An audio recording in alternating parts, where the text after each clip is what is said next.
Guys, it's Mrs. Rest here, and today you are going to be hearing about why were the Europeans in Africa.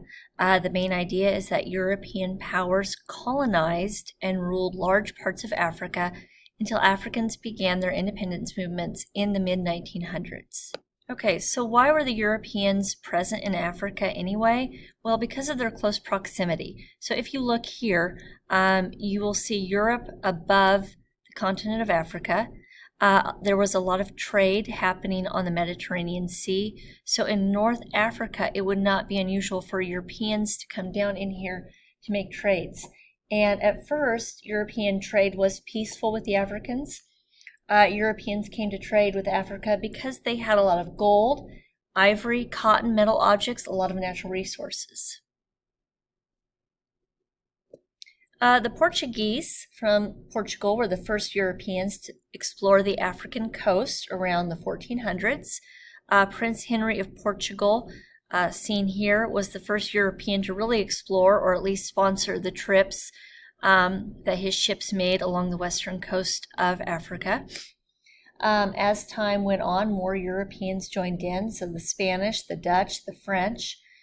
We also begin to see the transatlantic slave trade began around the 1500s. And what this was were Africans were enslaved by Europeans and other African leaders. Africans would sell prisoners to the Europeans for slavery. Europeans would also kidnap Africans and take them for slavery. And the reason why is because they needed labor in the Americas. They did not have enough white people to work the land. It was labor intensive in terms of the agriculture happening in the Caribbean and in the South.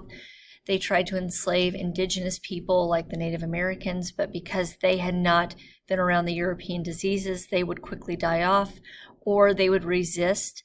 So it became an idea where Europeans would go to Africa, purchase enslaved people, take them to the Americas where they would work and harvest raw goods, and then those goods would be sent back to Europe as manufactured goods.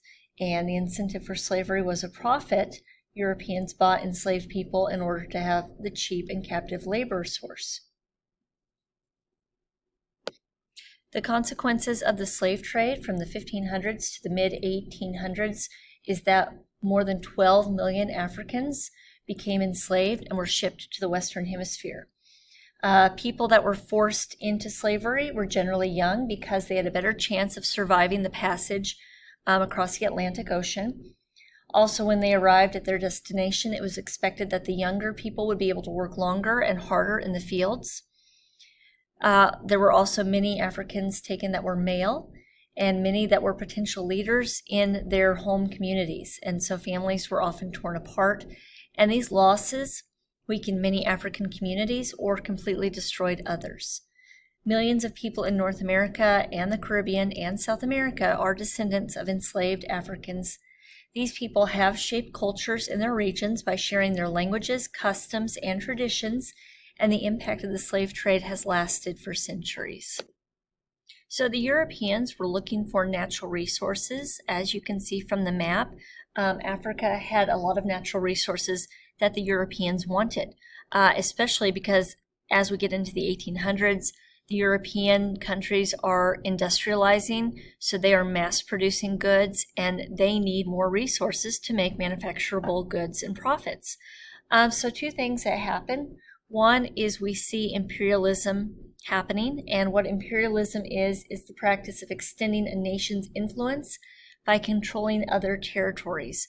So the Europeans were coming in with better weapons and were taking over the communities that were originally found here. They also set up colonies or colonized areas.